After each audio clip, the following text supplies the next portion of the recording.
交流されてた27日間、俺悪いことしてねえよって思う日は一日もなかった。みんなにごめんねの手紙を書いたから。ライズがなかったら自立できなかったし、経験もさせてくれたとこだし、この頃は夢だなと思ってたんですけど、彼らが実現してくれて誇らしいです。あいつはもう俺の一番大事なボーカリストだから。自分の暗黒の時代に入る。全てが止まって一人で立っておくということは、あいつらを助ける一番の力になるから。お母さんのお腹の中にいる時からの出会いなんで、結局家族だからかな。待ち続けてくれたファンのためにやりたいっていうのが3人で一致して、6年も何も動いてないのに待ってくれてるんで。泣いてんの？こっからだよ。It's game time!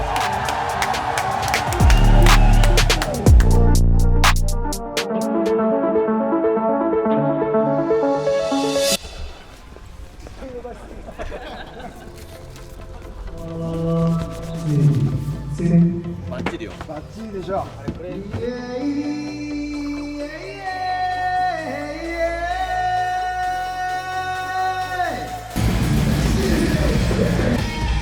ボーンズの10年もそうだけど、やっぱ逮捕があって全部信頼も全てなくして、それがここに来れたんだ俺っていうか、初めてかな。見てる Good job man って自分で思うかな。あいつはもう俺の一番大事なボーカリストだから。あいつの魅力を会えば分かる。あっという間といえばあっという間なんですけど、10年経ったからどうっていうのも特になくて、俺はそういうやつに出会えて、人間味がある人生を一緒に送れるっていうか、10年もこうやって自分の好きな音楽を好きなやつやれてて、すごく幸せだなと思いますね。応援してくれた人とかへの気持ち、ありがとうっていう気持ちが一番ですね。なんかお返しできたらなっていうのはすげえ思ってます。自分の人生の中で一番大人数を入れれた、ものすごく自信になる。点取られても取り返す We are the boss!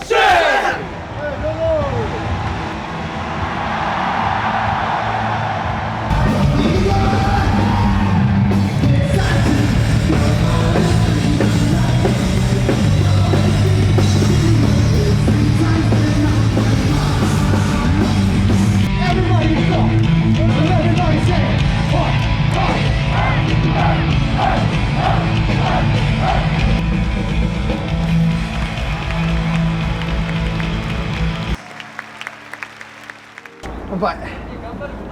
Oh, it's a great show. Thank you. ありがとう。Thank you. Thank you. Good music. Thank you. 俺も入ってる。Thank you! 泣いてんの？本当幸せだなって感じだな。本当に恵まれてるし、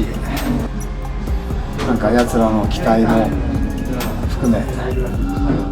すげえでかいものを背負っちまったなって感じかな。逮捕された時マジで誰からも求められてない時、諦めなくてよかった。ここまで本当に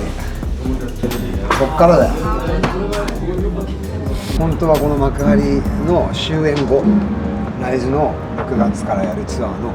告知のポスターをガーッて貼りたいっていうライズ側。俺も分かるんだけど、ライブが終わってすぐはい次ライズですっていうのがボーンズにとってもライズにとってもなんか気持ちくねえなって単純に思ったんだけど、どっちも俺の大好きなものだし本気のものだし。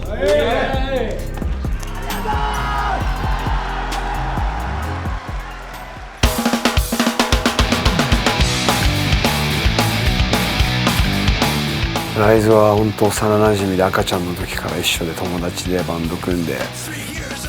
結成が96年とか7年。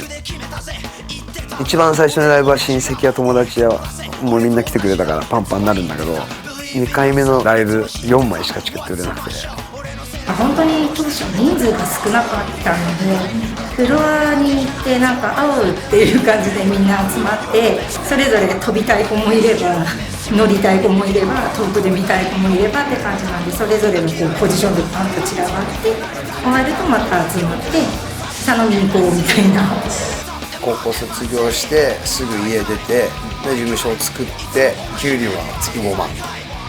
しヒット曲作んねえと俺ダメだなってなって Y&Me が生まれた。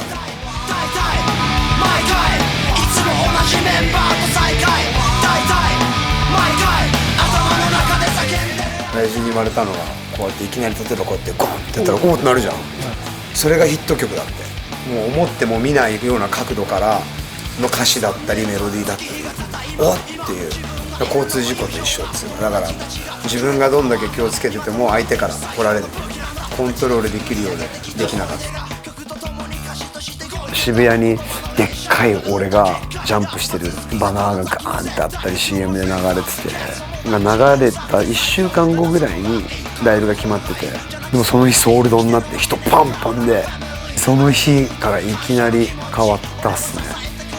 クラブに行けば VIP があってシャンパンあって女の子いて、それが当たり前にどんどんと多すぎて、俺すげえ俺一番とか思ってたし、ほんと生意気だったと思うし、今の自分の真逆で背伸びばっかしてたし。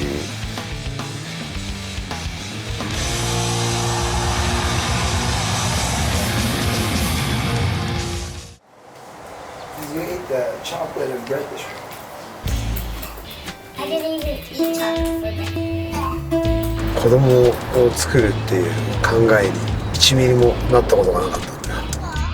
で、平和って曲を作らなかったらリリカを授かる準備ができなかったし。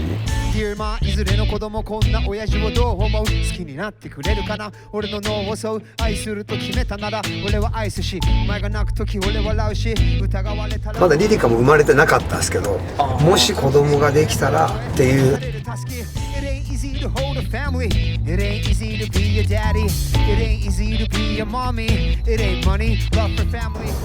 を書いたことで自分が引き寄せた中ですごく一番正しかったことかなってすごく。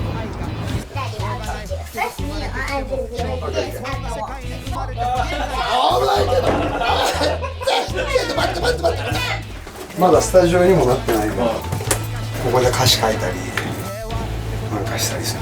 レコード、まあ、いろんなとこにいっぱいあるけどもね、親父のアルバム、オリジナルバージョン、これまあ超一部だけど、これ俺のヴィンテージの数々がほんとアインシュタインが思想的に好きだから、でいろいろ研究して相対性理論を作った人になるんだけど、ノートに最後に書いてたやつが、熱いストーブを膝の上に1秒でも乗っけるともう何日も痛くて数ヶ月傷は治らないものなのに、大好きな人と何時間話しても1秒にしか感じないのはなんでなんだろうっていう。でその時間差っていうのはロマンがあるなと思うし。9位は手でこうって言ったじゃん。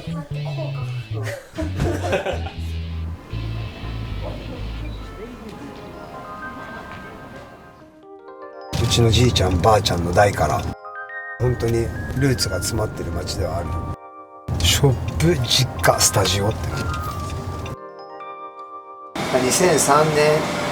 2004年ぐらいからはずっとやってた。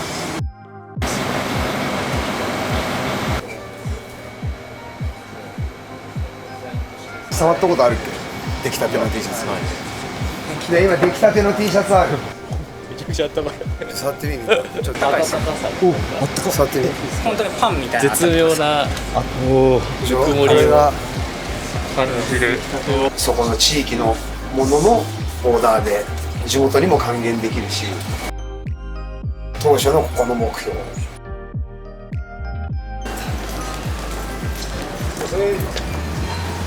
唐揚げ 500g。500ですね。はい。うっす。おお、毎度。うちで T シャツ作ってこれにサインしてもらってなんかちょっとパネルにするとなんかお客さん来ました？すごい来ましたよ。みんな T シャツ着たなんかうまいってことなんかちょっと入れてもらえると。俺も戸越の日やってんのは町おこしでしかないし、全部の商店街がみんなでこの5月4日は乗っかってくれたらいいのになって。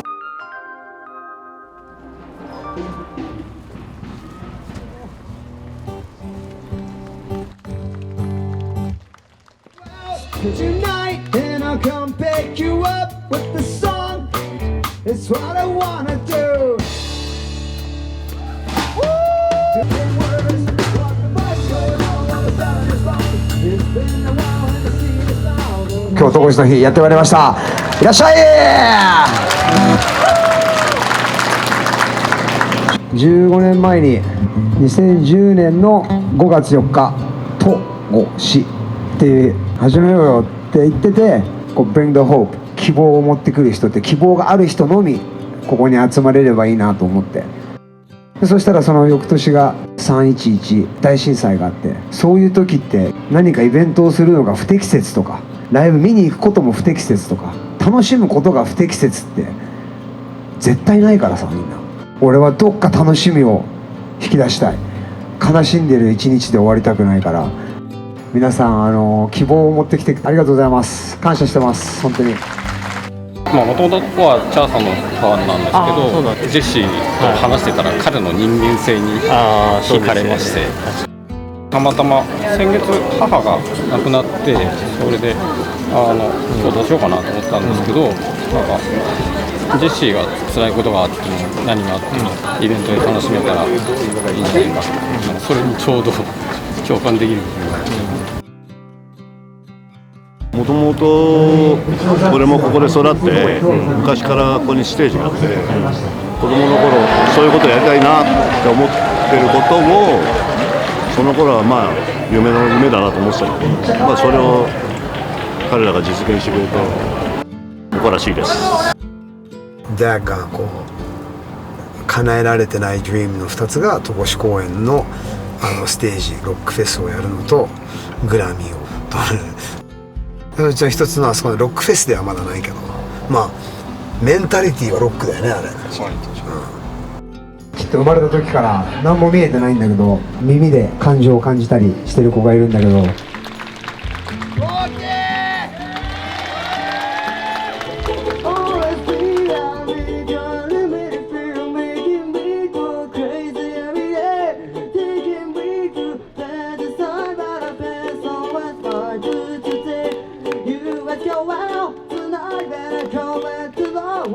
号泣だよ。彼が赤ちゃんの時から知ってるし、お母さんがライザー1期生のファンなんで、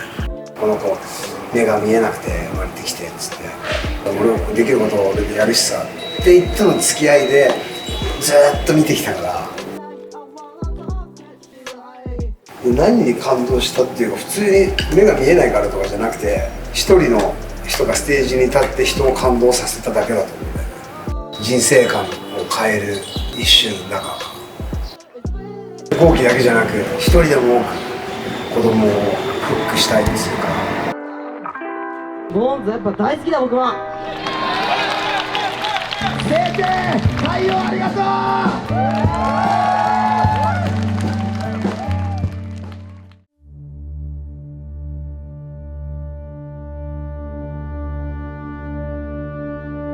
う。自分が逮捕されたのが2019年の7月で、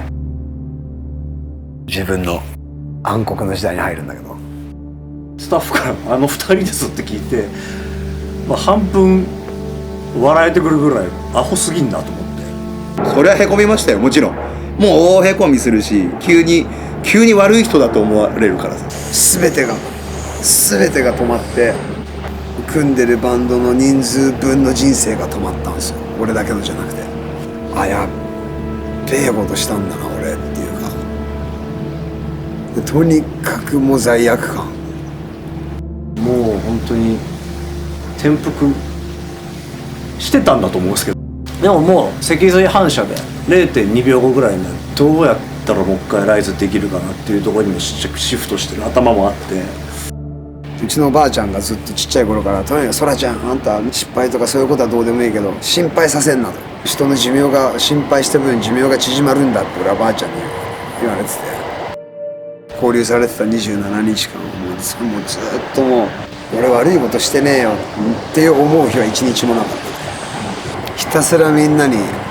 「ごめんね」の手紙を書いたから。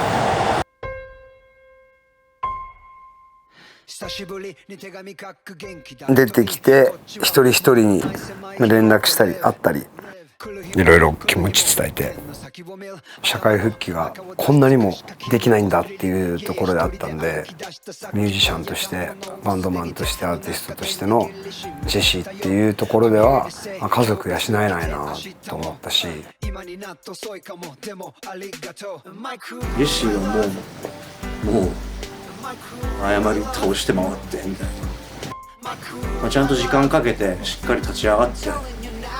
音を出すまでですね、音出しちゃえば戻るんだよ。普通だったらボーカルが一番有名人じゃん。うちの場合一番顔が割れてる人あっくんだからね。あっくんの仕事にもだいぶ迷惑かけたと思うし、彼が一番の被害者なんだけど、あっくんはもう誰よりも先にライズやりたいライズやりたいってめちゃくちゃ口説きました。どんなに情けなくってもいいから、お客さん 2,3 人にまた最初からでもいいから、あそこで終わってたら、とにかくかっこ悪いなと思ったんで、あんなことで終わりたくなかった。こんなことで終わっていいのかやってるのやずっと言ってました。あっくんに一番最初に相談すべきだったなっていう、もう大中に行こうよって言ってくれたことはものすごく俺にとってはでかかったかな。もちろん僕は自分の仕事もあったし、その辺も最初大変でしたけど、僕の人生を本当に嘘のない状態で僕の周りの仕事の人たちにもちゃんと証明して、一人で立っておくということはあいつらを助ける一番の力になるから、俺は俺でやる、その代わり絶対戻ってこい。待ち続けてくれたファンのためにとにかくやりたいっていうのが3人で一致して、6年も何も動いてないのに待ってくれてるって、もう本当ライザーに感謝でしかないから。ってなるとこの辺になるの、チューニング的に、ね、これとかああね、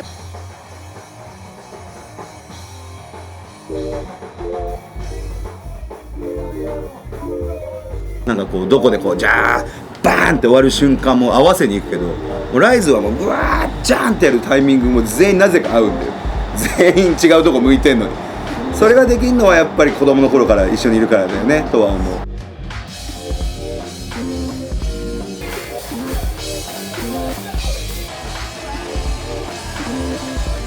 めちゃくちゃもう98点叩いたんですよみんな。すっげえ進んだもんね。全部1回だけ27曲6年ぶりなのに。年齢感とかそのキャリアのタイミング的にもすごく脂乗ってる感じもあるんで、説得力みたいなのも含めてリオちゃんが合流したらより幅が出てやってて楽しいですね。いつもの感触がやっと戻ってきたって感じで、もちろんみんなねいろいろ音楽的にも成長してる部分ももちろんあるんだけど、いつものこれこれって感じですね。みんなそれぞれのフィールドで刀を磨き続けたというか、みんなそれぞれのシーンで日々毎日戦ってたんだなっていうのが音を通していざみんなでやってみると感じましたね。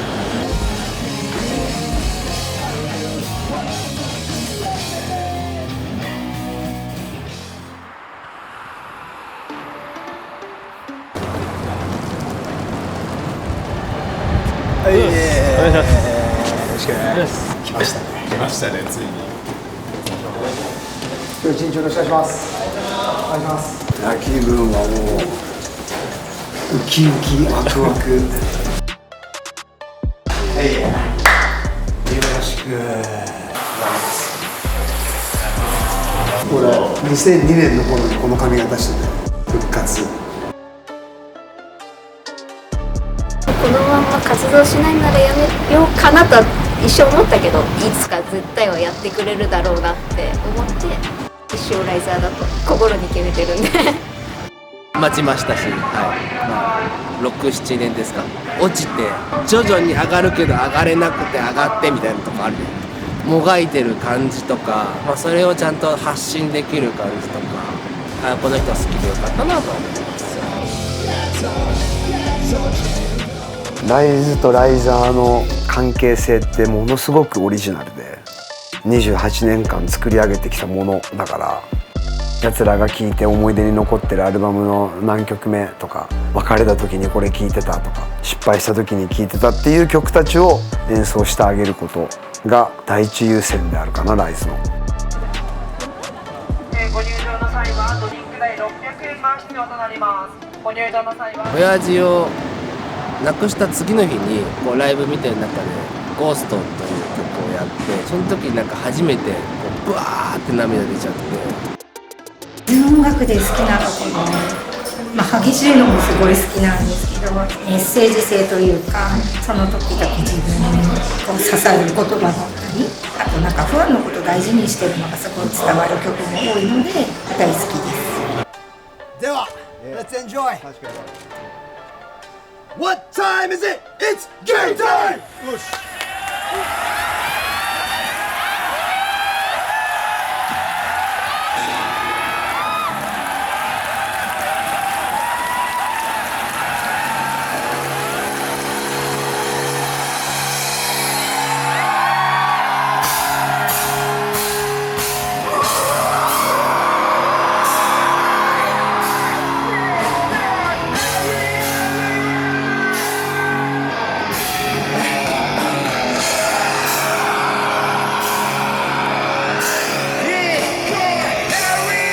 一小節一小節、一拍一拍を本当に大事に、全部をもう一生忘れないようにって思ってやってます。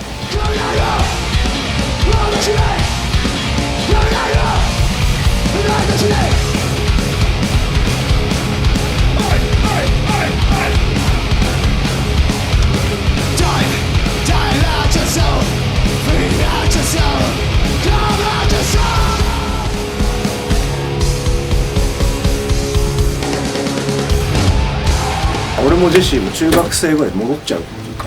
ジェシーがバーってわーってしてって、俺ちょっと後ろからテケテケテケっつってそれ以上ダメっつって戻すのとっていうのとをもう音の波の中で繰り返して波を起こして、そこを泳ぎ回る。子供の時走り回すのと同じことですね。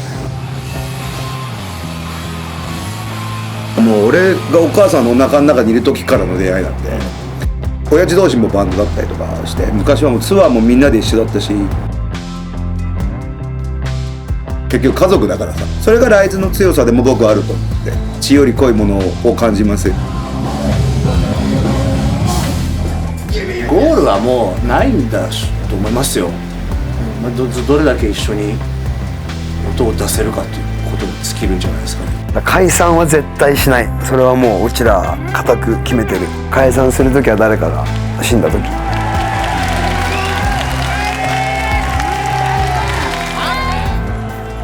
一生ボーンズもライズもやめる気ないから、